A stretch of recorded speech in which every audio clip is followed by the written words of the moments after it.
Hello, एक बार फिर स्वागत है आपका यूनिक आईएएस अकेडमी बाय गुल फैमिली रांची में। तो आज बात करते हैं कि हमारा जो चंद्रयान 3 मिशन है वो किस तरह से काम कर रहा है। देखिए, हमने अर्थ से रॉकेट को लॉन्च किया।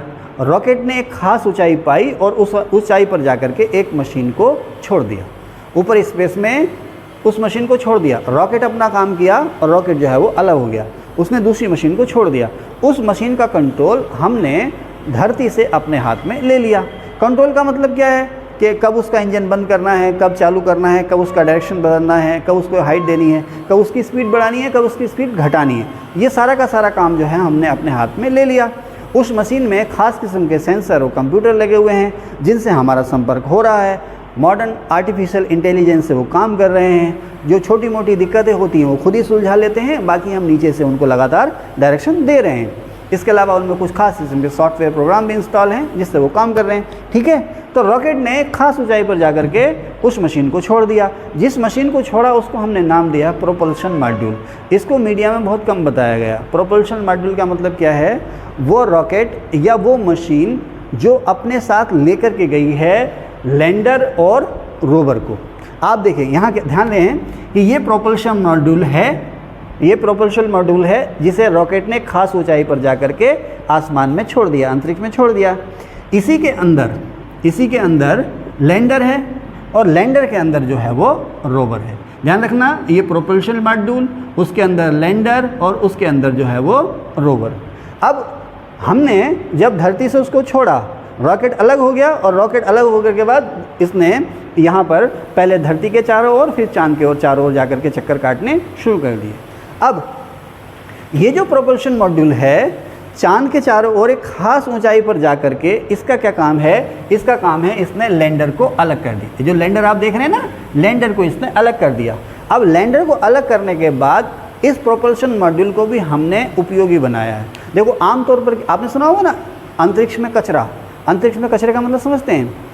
जो भी ऐसी रॉकेट, ऐसे सैटेलाइट या और जो भी मशीनें हैं जो हमने ऊपर स्पेस में भेजी हैं, जिनसे हमारा संपर्क या कनेक्शन टूट गया है या जो अब काम करना बंद कर रहे हैं, लेकिन किसी उपग्रह के या किसी ग्रह के या धरती के या किसी तारे के चारों ओर लगातार वो चक्कर काट रहे हैं, उन्हें हम कहते हैं अंतरिक्ष में कचरा। जैसे समुद्र में प्लास्टिक है ना, प्लास्टिक कचरा कहते हैं। उसी तरह से जो अब अनुपयोगी हो चुके हैं, अब गैर ज़रूरी रॉकेट या सैटेलाइट हो चुके हैं, जो अभी भी स्पेस में अपनी ऑर्बिट में चक्कर लगा रहे हैं, उन्हें हम कहते हैं अंतरिक्ष का कचरा।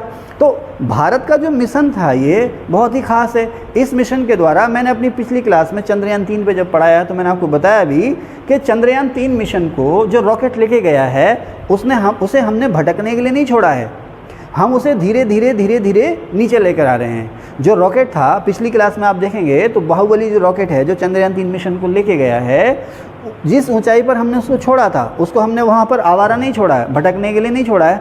हम उसको धीरे धीरे नीचे लेकर के आ रहे हैं और एक स्टेज के बाद उसको हम सुरक्षित कहीं पर नष्ट कर देंगे, धरती की सतह पर ला करके नष्ट कर देंगे।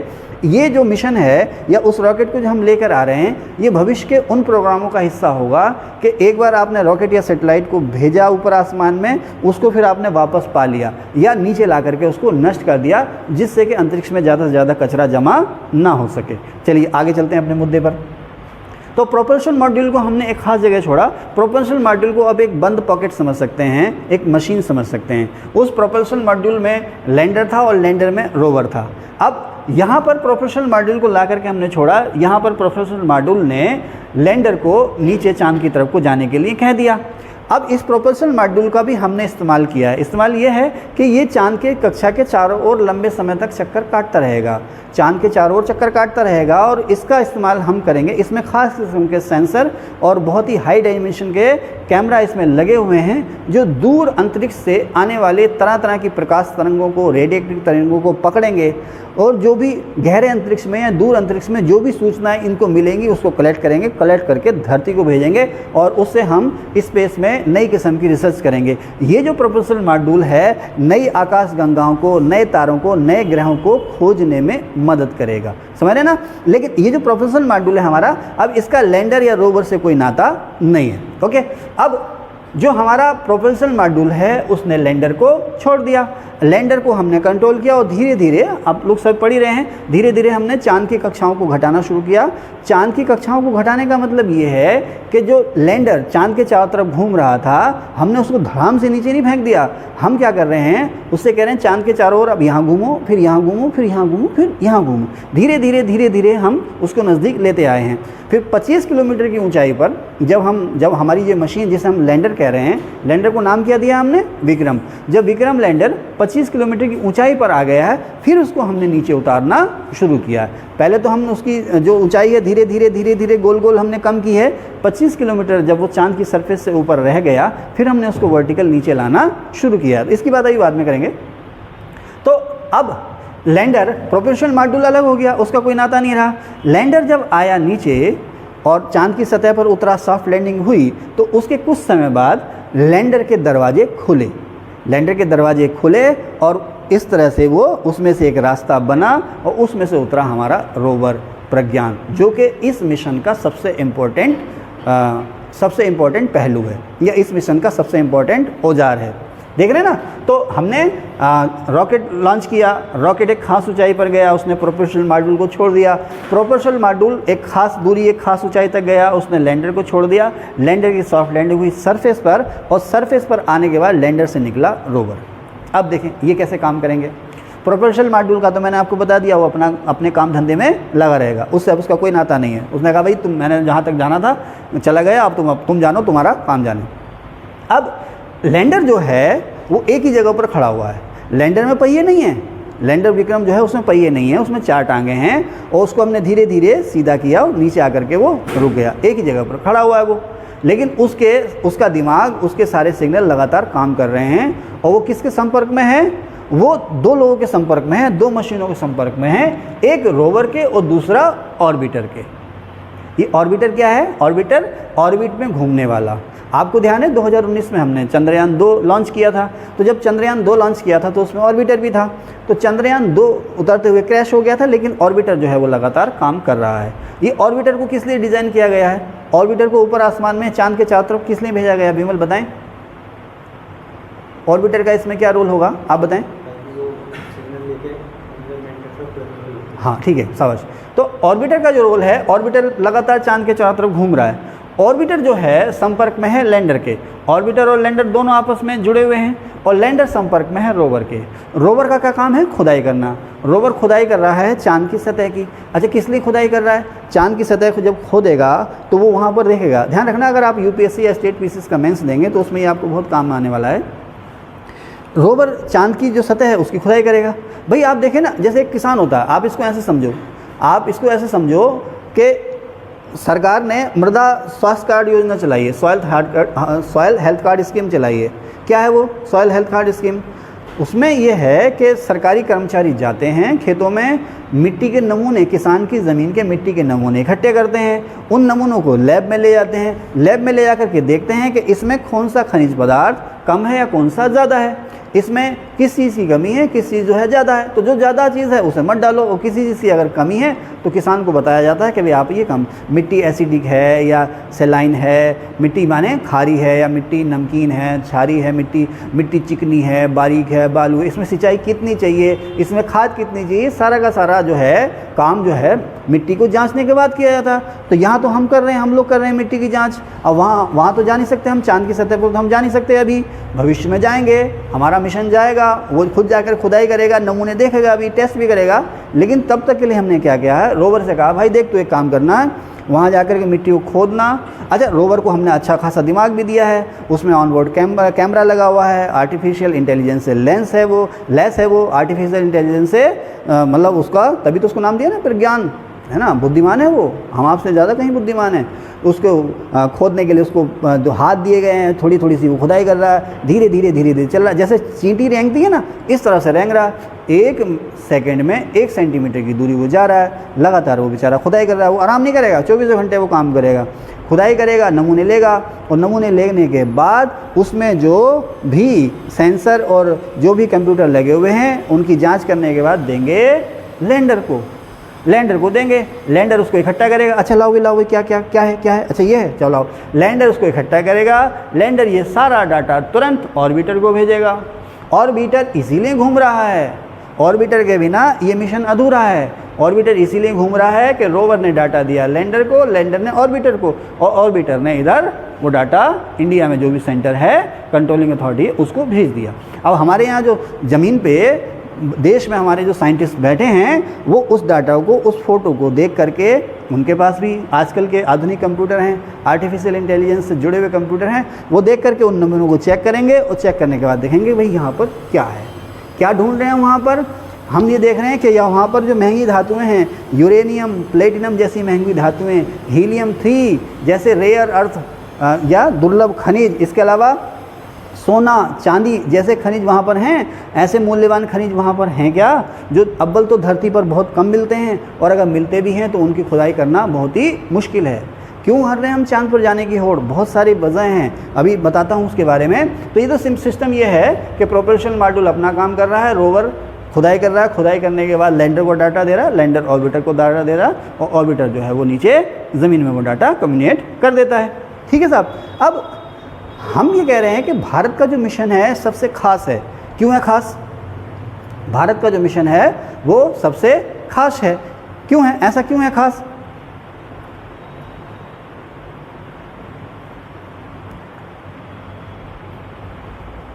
देखिए, अब तक रूस, अमेरिका और चीन चांद पर सॉफ्ट लैंडिंग कर चुके हैं, लेकिन चांद का जो साउथ पोल है उस पर कोई देश अभी सॉफ्ट लैंडिंग नहीं कर पाया।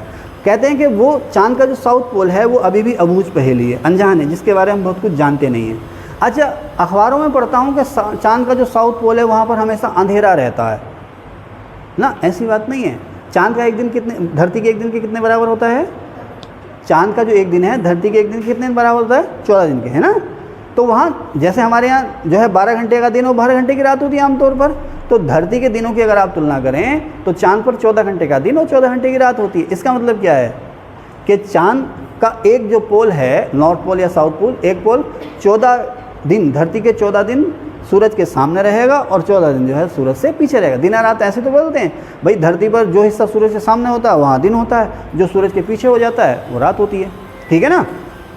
तो चांद पर 14 दिन का, पृथ्वी के 14 दिन के बराबर चांद का एक दिन होता है, यानी कि पृथ्वी के 14 दिन के बराबर वहाँ प्रकाश रहता है और पृथ्वी के 14 दिन के बराबर ही वहाँ पर अंधेरा या रात रहती है। तो ऐसा नहीं है कि वहाँ पर प्रकाश नहीं पहुँचता, चांद के दक्षिणी ध्रुव पर प्रकाश नहीं पहुँचता, ऐसा नहीं है। 14 दिन वहाँ पर भरपूर लाइट मिलती है, लेकिन चांद का ये जो हिस्सा है, ये जो दक्षिणी ध्रुव है, ये धरती से दिखाई नहीं देता। हमारी सरफेस पर, हमारी धरती पर कोई भी ऐसा देश नहीं है जहाँ से ये हिस्सा हमें दिखाई देता हो, इसलिए हमारे ये अबूझ है। अब तक हमारे जितने मिशन हुए हैं, चाहे वो हार्ड लैंडिंग हुई हो, सॉफ्ट लैंडिंग हुई हो, चाहे वो नील आर्मस्ट्रांग उतरे हों या कोई भी वहाँ पर उतरे हों, अभी भी चांद के दक्षिणी ध्रुव पर नहीं उतरे हैं। ठीक है साहब। अब क्यों नहीं उतरे, वहाँ पर क्यों नहीं उतरे, क्या वजह है इसकी ऐसी? इसलिए नहीं उतरे कि चूंकि वो धरती से दिखाई नहीं देता है। तो वहाँ पर अभी उसके बारे में जानने के लिए कि वहाँ पर क्या है, किस जगह पर हमें उतारना है, वहाँ से डाटा वहाँ से हमें कैसे मिलेगा, इसके बारे में हम विशेष प्रयास ना कर पाए थे। तो इसकी शुरुआत जो की है भारत ने की सबसे पहले। तो भारत का जो मिशन है इसलिए खास है कि चांद का वो हिस्सा जहाँ तक अभी तक कोई नहीं गया है वहाँ पर हम पहुँचे। लेकिन अक्सर मैंने न्यूज़पेपर में लिख रहा हूँ कि चांद के अंधेरे हिस्से में, ना अंधेरा हिस्सा नहीं, अंधेरा हिस्सा इसलिए आप उसे कह सकते हो कि वो धरती से दिखाई नहीं देता। लेकिन ऐसा नहीं है कि वहाँ पर सूरज की रोशनी नहीं आती, सूरज की रोशनी आती है। जब 14 घंटे का दिन होता है तो वहाँ पर सूरज की रोशनी पर्याप्त आती है। लेकिन जब 14 दिन का जब एक वहाँ पर जो लूनर डे होता है तो वहाँ पर सूरज की रोशनी पर्याप्त आती है। लेकिन जब लूनर लाइट होती है, जब सूरज की रोशनी वहाँ नहीं पहुँचती, तो वहाँ पर टेम्परेचर काफ़ी नीचे चला जाता है। आपके जो उत्तरी ध्रुव और दक्षिणी ध्रुव हैं उससे भी ज़्यादा वो ठंडा हो जाता है। ये भी एक दिक्कत है वहाँ पर अपना मिशन भेजने के लिए। ठीक है ना। तो हमारा जो रोवर है उसके पास सिर्फ 14 दिन ही हैं कि वो अपना काम वहाँ पर कर सके। क्यों? क्योंकि 14 दिन के बाद वहाँ पर ठंड पड़ने लगेगी, बहुत ज़्यादा ठंडा हो जाएगा, तो उसका जो सिस्टम है काम करना बंद कर देगा। और उसमें जो बैटरी है, उसमें जो ईंधन है वो बहुत ज़्यादा नहीं है। अगर बहुत ज़्यादा बैटरी या ईंधन रखेंगे तो बहुत भारी हो जाएगा, फिर उसको लॉन्च करने में मुश्किल हो जाएगी। अंतरिक्ष मिशन की सबसे बड़ी जो दिक्कत है किसी भी स्पेस या अंतरिक्ष मिशन की, वो है उसमें भरे जाने वाला ईंधन। ईंधन उसमें आप बहुत ज़्यादा भर देंगे तो उसका वज़न इतना ज़्यादा हो जाएगा कि आप उसको लॉन्च नहीं कर पाएंगे। कम भरेंगे तो उसकी लाइफ बहुत कम रह जाएगी। तो आपने जो रोवर अपना प्रज्ञान भेजा है उसकी जो लाइफ है वो 14 दिन की है। हालांकि कहा जा रहा है कि अगला जो समय आएगा उसके 14 दिन बाद फिर से जब वहाँ पर सूर्य दिखाई देगा तो हो सकता है रोवर फिर भी काम करता रहे, लेकिन फिर भी हम ये मान रहे हैं कि अभी उसका जो समय है वो 14 दिन का है। तो रोवर अपनी खुदाई में वो नमूने देखेगा, मैं आपसे बात कर रहा था, और नमूने देखने के बाद ये ढूंढेगा कि यहाँ पर यूरेनियम, टाइटेनियम, प्लेटिनम, सोना, हीलियम-3 जैसी धातुएं हैं या नहीं हैं, या अन्य कोई मूल्यवान या महत्वपूर्ण खनिज पदार्थ हैं या नहीं हैं। साथ ही साथ ये देखेगा कि क्या यहाँ पर पानी है, क्या यहाँ पर जीवन की संभावना है। इसकी चट्टानों का अध्ययन करते हुए ये देखेगा कि यहाँ पर जो अलग अलग धूल, मिट्टी, रेत, कंकड़, पत्थर, चट्टानें जो आपको मिल रही हैं, क्या इनका रूप बदला था। जैसे आप लोग भूगोल में पढ़ते हो ना, आग्नेय चट्टानें, अवसादी चट्टानें, तो रूपांतरित चट्टानें, तो एक चट्टान दूसरी चट्टान में लगातार बदलती रहती है ना। नीचे लकड़ियाँ, जंगल, बड़े बड़े जंगल नीचे दब गए, कोयला बन गए, कोयले पर टेम्परेचर बढ़ा, दाब बढ़ा, हीरा बन गया। तो उसी तरह से ये रोवर है ये भी देखेगा कि चांद की सतह पर जो आपको खनिज पदार्थ दिख रहे हैं क्या उनका रूप बदला तो कैसे कैसे बदला, कब कब बदला, ये भी देखेगा। वो ये भी देखेगा कि क्या चांद का धरती से कोई नाता है। धरती के जो खनिज पदार्थ हैं उनके बारे में हमें पता है कैसे हैं, क्या हैं। चांद के जो खनिज पदार्थ हैं, चांद की सरफेस जो कुछ भी मिल रहा है उससे मेल करके ये देखेगा कि चांद का धरती से कोई नाता था भी या नहीं। क्योंकि अक्सर मान्यता ये है कि धरती पर कोई उल्का आकर के गिरी, कोई चट्टान आकर के गिरी, जिसकी वजह से धरती का एक हिस्सा टूट गया, वही चांद है। तो वो इसकी स्टडी भी करेगा कि इस बात में कोई सच्चाई है या नहीं है। इसके अलावा हमारा जो मिशन है दुनिया का सबसे किफ़ायती मिशन है, 615 करोड़ की लागत है, और अभी हाल ही में एक बॉलीवुड फिल्म आई थी उसकी लागत इससे कहीं ज़्यादा है। हमारा मिशन, ये हमारे साइंटिस्ट की उपलब्धि है कि हमारा मिशन सबसे सस्ता है, और मात्र दूसरी बार में ही हम सॉफ्ट लैंडिंग में यहाँ पर कामयाब रहे हैं। ठीक है साहब, तो ये हमारे मिशन की खूबियाँ हैं। अब बात ये आती है कि आखिर क्या क्या ऐसी पड़ी हमें, क्यों हम इतने बेचैन हैं, क्यों इतने उत्सुक हैं चांद पर मिशन भेजने को, इतना पैसा क्यों खर्च कर रहे हैं। कुछ लोग आलोचना भी करते हैं कि साहब इतने पैसे में तो ना जाने कितना डेवलपमेंट हो जाएगा, भूखों को रोटी मिल जाएगी, बेरोज़गारों को रोज़गार मिल जाएगा, वगैरह वगैरह। वो सब अपनी जगह हैं, कौन क्या कहता उससे हमें अभी कोई लेना देना नहीं है। लेकिन हम इतना पैसा क्यों खर्च कर रहे हैं, क्या फ़ायदे हैं इस मिशन के। तो इस मिशन के भविष्य में बहुत ज़्यादा फ़ायदे हैं। पहली बात तो यही है कि हमें एक्चुअल जानकारी मिलेगी कि भाई चांद का और धरती का नाता क्या है, चांद पर क्या क्या मिल रहा है, जो कुछ मिल रहा है चांद पर क्या वो हमारे लिए यूज़फुल है। अगर वहाँ पर हीलियम-3, यूरेनियम, प्लेटिनम जैसी धातुएं मिली तो धरती की बहुत सारी समस्याएं अपने आप ही हल हो जाएंगी। लेकिन इस मिशन का सबसे इम्पॉर्टेंट जो पहलू है वो ये है कि हमारे भविष्य में स्पेस के जितने मिशन होंगे, जैसे गगनयान है, या मंगल पे हमने जाना है, या किसी और ग्रह या किसी और तारे की ओर जाना है, तो चांद जो है वो हमारे लिए बीच के स्टेशन का काम करेगा। जैसे आप लोग यहाँ से जा रहे हैं, है ना, धर्मशाला में मैच होने वाला है वर्ल्ड कप का, आप लोग भी देखिएगा, हम भी जाएंगे देखने। तो यहाँ से जब आप धर्मशाला जाएंगे तो थक जाएंगे, बीच में देहरादून या हरिद्वार जा कर के रेस्ट करेंगे, है ना भाई। यहाँ से आप जाएंगे 8-9 घंटे की जर्नी करेंगे, देहरादून पहुँचते पहुँचते आपकी कार का इंजन भी गर्म हो जाएगा, कार में फ्यूल भी ख़त्म हो जाएगा, है ना। आपको भी भूख लगने लगेगी, आप हैं आपका ड्राइवर, उसको नींद आने लगेगी, तो थोड़ा सा रेस्ट चाहिए होगा। वहाँ पर घंटा, 1.5 घंटा या 2 घंटा आप आराम करेंगे, फिर से आप रिफ़्रेश होंगे, कार आपकी ठंडी हो जाएगी, इंजन में पेट्रोल फ्यूल जो भी आप भरेंगे, और फिर से आप चल पड़ेंगे धर्मशाला की तरफ को। बिल्कुल इसी तरह से चांद हमारे लिए काम करेगा। दूर अंतरिक्ष जो मिशन हैं वहाँ तक जाने के लिए हमारे लिए रेस्ट पॉइंट का काम करेगा। लेकिन रेस्ट पॉइंट का काम कैसे करेगा, पहले हमें ये देखना है कि वहाँ पर है क्या। अगर वहाँ पर पानी मिल गया, चांद पर अगर पानी मिल गया, चांद पर अगर पानी मौजूद हुआ, तो जो पानी में हाइड्रोजन है वो भविष्य में रॉकेट में भरे जाने वाले हाइड्रोजन ईंधन के रूप में काम करेगी। अभी मैंने आपको बताया ना, अंतरिक्ष मिशनों की जो सबसे बड़ी दिक्कत है वो ये है ईंधन की। ईंधन और रॉकेट का वजन, रॉकेट या जो भी स्पेसशिप हैं उनका वजन, अगर ये बहुत ज़्यादा भारी हो जाएं तो अव्वल तो उड़ेंगे नहीं, उड़ेंगे तो इनको अपनी ख़ास जगह पर पहुंचने के लिए हमें ज़्यादा से ज़्यादा ईंधन देना पड़ेगा, समझ रहे ना। और जाहिर सी बात है जितनी बड़ी मशीन उसको ऊपर उठाने के लिए उतना बड़ा रॉकेट आपको चाहिए होगा। बाहुबली कोई आम रॉकेट थोड़ी है, बहुत विशाल का रॉकेट है ये। तो हमारे सामने इस समय जो सबसे बड़ी जो समस्या है वो ये है कि ऊपर आसमान में जो हम रॉकेट या अंतरिक्ष यान भेजते हैं उनका वज़न कैसे कम किया जाए। ऐसा कौन सा ईंधन हो जो कम से कम मात्रा में ज़्यादा से ज़्यादा दूर तक रॉकेट को या अंतरिक्ष यान को ले जाए। अगर वहाँ पर यानी कि चांद पर पानी मिलता है हमें, तो उस पानी से हम हाइड्रोजन ईंधन बनाएंगे जो रॉकेट में भरा जाएगा। अगर ऐसा हो सका तो हमें अंतरिक्ष में दूर दूर तक जाने के लिए चांद को एक रेस्ट पॉइंट या एक स्टेशन के रूप में इस्तेमाल कर सकेंगे। इसके अलावा आप देखें ना, अंतर्राष्ट्रीय अंतरिक्ष स्टेशन है, उसका क्या काम है? वो भी एक तरह का रॉकेट ही है। चांद धरती के चारों ओर घूम रहा है एक खास ऊंचाई पर, उसमें लैब लगी हुई हैं और पूरे के पूरे स्पेस की स्टडी वो कर रहा है।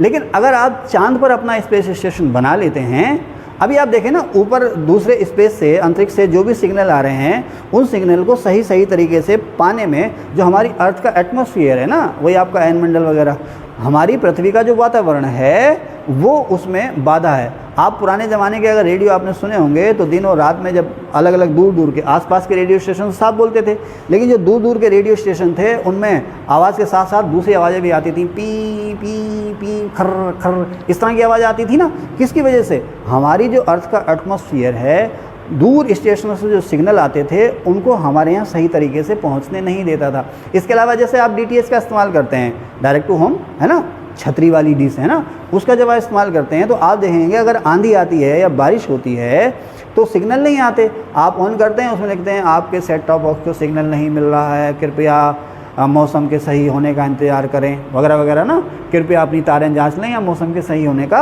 इंतज़ार करें। क्यों? क्योंकि मौसम में बदलाव की वजह से सिग्नल हमें नहीं मिलते। तो ये एक समस्या है, चाहे वो हमारा स्पेस स्टेशन हो या कोई और अंतरिक्ष यान हो। जब हम उन्हें स्पेस में भेजते हैं तो उनके और हमारे बीच में सही सही जो तालमेल है, कम्युनिकेशन है, उसमें पृथ्वी का वातावरण एक बाधा के रूप में काम करता है। लेकिन अगर आप चांद पर पहुंच गए और चांद पर रह करके आप दूर स्पेस की जानकारी आप ले रहे हैं, तो फिर उसमें वो बाधा नहीं आ रही है, क्योंकि चांद पर वायुमंडल नहीं है। चांद पर वायुमंडल नहीं है तो जो भी सिग्नल आएंगे, जिस रूप में भी आएंगे, वहाँ पर जो स्पेस स्टेशन है वहाँ पर मिलेंगे। तो भविष्य में अगर वहाँ पानी मिला, भाई आपने वहाँ जाना तो पानी तो चाहिए चाहिए आपको, है ना। भविष्य में अगर वहाँ पानी मिला तो आप सब्जियाँ भी उगा सकते हैं वहाँ पर ना, तो इंसान को लंबे समय तक वहाँ पर रोक सकते हैं और आराम से बैठेगा, स्पेस स्टेशन बनाएगा, लैब बनाएगा और दूर स्पेस के वो आंकड़े जुटाता रहेगा। तो भविष्य में हमारे मिशन का हिस्सा ये है कि न केवल अन्य अंतरिक्ष मिशनों के लिए हम इसको बेस स्टेशन के रूप में काम करेंगे, बल्कि डीप स्पेस में, गहरे अंतरिक्ष में फर्दर जो शोध होते हैं उसके लिए हम अपना यहाँ पर स्पेस स्टेशन बनाएंगे। ठीक है ना। अब इसी के साथ साथ आप देखें कि भविष्य में हमने गगनयान भेजना है, मंगल मिशन भेजना है। भविष्य में हमारा जो लक्ष्य है कि हम मंगल पर और चांद पर इंसान को भेजेंगे, अपने नागरिक को भेजेंगे, तो उसके सबसे बड़ी जो चिंता है उसकी जान की सुरक्षा, उसको ना केवल ले जाना बल्कि वापस भी सुरक्षित लेके आना है। तो इस अभी एक बार सॉफ्ट लैंडिंग हुई है, 2 3 4 बार और होगी। इससे हम अपनी उस क्षमता को, उस तकनीक को परख रहे हैं, उसको और बेहतर कह रहे हैं कि जिस जगह पर भी हम चाहें, चांद पर या किसी दूसरे ग्रह पर, चांद पर ही नहीं, चांद पर या किसी दूसरे ग्रह पर भी जिस जगह पर हम चाहें उस जगह पर बिल्कुल सटीक तरीके से आराम से अपना मिशन उतार सकें। भाई तभी तो आप भेजेंगे, चाहे अंतरिक्ष में आप अपने इंसानों को भेजेंगे या दूसरे ग्रहों पर किसी इंसान को भेजेंगे अपने, या कोई दूसरा देश भेजे, तो सबसे ज़रूरी क्या है कि वो सुरक्षित उतरे और फिर वापस भी आए, है ना। तो ये जो मिशन है हमारा, अभी और इसमें प्रयोग होते रहेंगे, 3 4 बार हम भेजेंगे। तो जब हम पूरी तरह से देख लेंगे कि हाँ हमें वो तरीका आ गया कि इसको खास जगहों पर किस तरह से उतारना है और फिर वापस भी लेकर आना है, तो फिर हम मानव मिशन भेजेंगे। इसी के साथ साथ इससे देखो, अब जैसे चाइना जैसे देश हैं, तो ये किस तकनीक पर काम कर रहे हैं। चाइना जैसे देशों ने एक तकनीक ये हासिल कर ली है कि ये स्पेस में किसी भी देश के रॉकेट को या सैटेलाइट को बेकार कर सकते हैं, ख़त्म कर सकते हैं, है ना। आया था एक अंतरिक्ष में हाथ, चाइना ने एक जो है कि एक खास किस्म के सैटेलाइट का जो है कि प्रक्षेपण किया है, उसको सफलतापूर्वक उसकी जांच भी कर ली है कि वो ऊपर जाएगा, वो सैटेलाइट ऊपर जाएगा और किसी भी देश के किसी भी सैटेलाइट को वहाँ पर उसके सिग्नल को ख़राब कर सकता है। चाइना ने ये प्रयोग किया है, एक सैटेलाइट गया और दूसरे सैटेलाइट के पास, उसने उसको निष्क्रिय किया और नीचे जाकर भेज दिया। आपको पता है भविष्य में जो युद्ध लड़े जाएंगे वो अंतरिक्ष में लड़े जाएंगे, या आपने देखा भी अभी रूस और यूक्रेन के बीच जो युद्ध चल रहा है वो ज़मीन पर तो लड़ा ही जा रहा है, वो स्पेस में भी लड़ा जा रहा है। रूस ने सबसे पहले यूक्रेन का जो कम्युनिकेशन सिस्टम था वो ध्वस्त किया। वो तो भला हो पश्चिमी देशों का, अमेरिका का, कि उन्होंने तुरंत अपना जो कम्युनिकेशन सिस्टम है यूक्रेन को दे दिया और उसको रूस भेद नहीं पाया, इसलिए रूस जो है कमतर पड़ रहा है। रूस यूक्रेन युद्ध में पता नहीं कौन हार रहा है या कौन जीत रहा है, हमें इससे कोई पता नहीं, लेकिन जो पश्चिमी देशों की जो टेक्नोलॉजी है वो ये साबित कर रही है कि रूस से वो कहीं ज़्यादा आगे हैं, रूस और चाइना से वो कहीं ज़्यादा आगे हैं। तो भविष्य में जो युद्ध लड़े जाएंगे स्पेस में लड़े जाएंगे, तो स्पेस में जब वो युद्ध लड़े जाएंगे तो चाइना यूएसए जैसे देश जब आगे तरक्की कर रहे हैं तो हमारे पास भी ऐसी टेक्नोलॉजी होनी चाहिए कि स्पेस में कहीं भी हम पहुंच सकें, कहीं से भी हम डाटा ले सकें, बिल्कुल सुरक्षित हमारे पास वो हाथ होने चाहिए। आज ये केवल यही नहीं है, आप देखो ना, एक ज़माना था जब ये आकाशवाणी का फला केंद्र है ना, तो सिंपल आयन मंडल से आयनों की सहायता से हम कम्युनिकेशन करते थे, वायरलेस या वायर वाला जो कम्युनिकेशन होता था वो आता था, फिर लैंडलाइन फ़ोन आए, मोबाइल फ़ोन आए, अब 5G आ गई हमारे यहाँ। तो किससे संभव है ये ऊपर आसमान में जो तरह तरह के सैटेलाइट हैं उनसे ही संभव है। तो इन सैटेलाइट को दूर दूर तक लॉन्च करना, दूर दूर तक अलग अलग ऑर्बिट में बिठाना, उनसे सिग्नल प्राप्त करना, ये जांचना भी इस मिशन का उद्देश्य है। आप देखें ना, इस मिशन से हमें इस मिशन से जो हमें कामयाबी मिली है वो यही नहीं है कि किस्सा यही ख़त्म नहीं हो जाएगा कि हमने वहाँ पर चांद पर अपना स्पेस स्टेशन बना लेना है, ये रिसर्च करनी है, इंसानों को भेज देना, नहीं। अब इससे क्या है, भारत में प्राइवेट सेक्टर को हौसला मिलेगा, बढ़ावा मिलेगा, या प्राइवेट सेक्टर मोटिवेट होगा स्पेस में इन्वेस्ट करने के लिए। आप देखें ना, स्पेस एक्स कौन है वो, मिस्टर एलन मस्क है ना, आज दुनिया के सबसे रईस आदमी वो बन चुके हैं, किसके, स्पेस की ताकत की वजह से। भारतीय जो उद्यमी हैं उनको बढ़ावा मिलेगा कि वो स्पेस में नए नए स्टार्टअप यहाँ पर बनाएं, उससे रोज़गार मिलेगा। अब देखो, निजी क्षेत्र आता है तो नई तकनीक और पैसा लेकर आता है, सरकार के संसाधन सीमित हैं, निजी क्षेत्र आता है पैसा लेकर के आता है। जब इसमें और ज़्यादा इन्वेस्टमेंट होगा तो ये टेक्नोलॉजी और भी ज़्यादा डेवलप होगी, नए नए स्टार्टअप बनेंगे भारत में, और भारत में रोज़गार के नए नए साधन बनेंगे। आज जो स्पेस इकोनॉमी है 2030 में ऐसा अनुमान है कि विश्व में जो स्पेस इकोनॉमी है, स्पेस इकोनॉमी समझते हो कि स्पेस इंडस्ट्री में जो भी पैसा लगा हुआ है वो 2030 तक 1 लाख करोड़ रुपए का हो जाएगा, 1 लाख करोड़ रुपए का 2030 तक। आज भारत का जो स्पेस कारोबार में हिस्सा है मात्र 2 या 3% है, लेकिन ये जो कामयाबी, ये जो छोटी छोटी कामयाबी मिल रही हैं, हमारा ये टारगेट है कि 2030 तक स्पेस इकोनॉमी में हम अपने हिस्से को 10% तक ले जाएं। न केवल अंतरिक्ष में युद्ध, न केवल सूचनाओं का युद्ध, न केवल स्पेस स्टेशन, इसके अलावा फर्दर जो डेवलपमेंट है, भविष्य में जो विकास होगा वो अंतरिक्ष पर निर्भर होगा, सूचनाओं पर निर्भर होगा, टेक्नोलॉजी पर निर्भर होगा। तो भविष्य में जो हम लड़ रहे हैं भूख से, गरीबी से, बेरोज़गारी से, उससे पार पाने में ये मिशन हमारा कामयाब रहेगा, ये मिशन हमें हेल्प देगा। आज की वीडियो में इतना ही, इस पर और बात करेंगे अगली वीडियो में। अब आप स्क्रीनशॉट ले लीजिए और जुड़े रहिए हमारे साथ। और अगर आपको ये वीडियो अच्छी लगी हो तो इसको लाइक, शेयर और सब्सक्राइब करना मत भूलिएगा। जो कुछ भी है सब कुछ निःशुल्क है, हमें चाहिए आपका बस एक सब्सक्रिप्शन। Thank you.